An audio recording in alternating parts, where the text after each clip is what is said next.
Ira Epstein, and here we are for your weekend edition, and we'll look at the weekly charts on the gold market this time.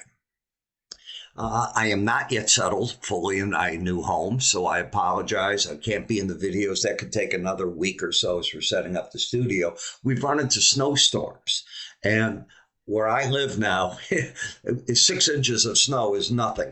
And it was unbelievable. You can't get cars around. If you don't have four-wheel drive, you can't live in this part of the country. And I just moved around the lake into Indiana, but it's unbelievable. All right. So what we're going to be dealing with this week is the Fed. And the market widely expects that the Federal Reserve will, in fact, set back and make a move. And in that move, they will cut interest rates by a quarter point. It'll be the dot plot that everybody looks at. You have to understand that it depends when the president announces who the next Fed chair is, because then you'll have two different sways in the market. So this cut's probably the only one that the market can probably say, well, this is what Fed Chair Powell on his own is doing. And after that, anything can be happening. So those are the things you want to look at in the meantime. As we take a look at an area chart of just the monthly chart and the close only, and it's early in the month, you're down 0.13%, $5 for the month so far.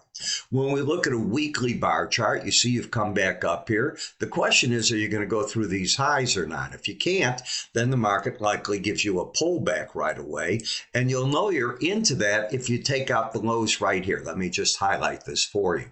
And that low is 40.1940. You can see the number right there. I was just trying to highlight that. And you can see where you're at. If that occurs, then I can make an argument that the market on a weekly basis could get as low as maybe the 38.50 area. Do I think that'll happen, a $400 break? No.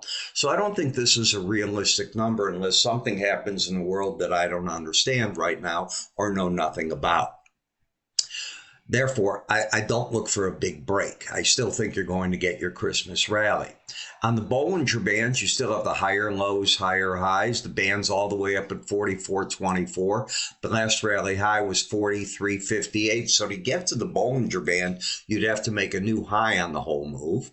And when you look at momentum, you're overbought. Any reading when you have slow stochastics not going sideways over 80 and one of the numbers, either one of them, are over 70, you're overbought. And that's what you have right here.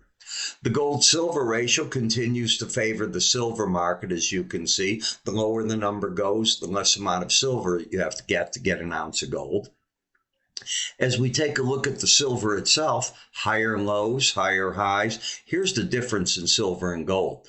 The silver market has got week one right here of trying to embed. It didn't do it, missed it by 0.20, but both numbers last week did close over the 80 level, didn't they? Yep. So if they do it this week and next week, that tells me how strong silver is. Do you go out and you buy into Bollinger Bands? Well, if you've taken my enhanced Bollinger Band course, you know the answer to that is no. And in the copper market, you're at the upper Bollinger Band overbought. This is likely where the pros are taking some money off the table, right here against the Bollinger Band at this point in time.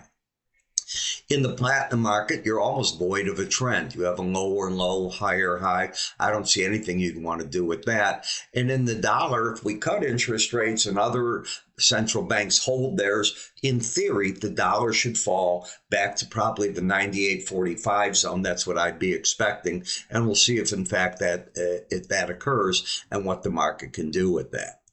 So put it all together, try to come up with games. You can see that we had some news today about Japan that you can see here and how their bank lending is going. You might want to hit pause and read that. In the meantime, I am Ira Epstein. You have yourself a great evening. I will catch up with you all Monday. Take care.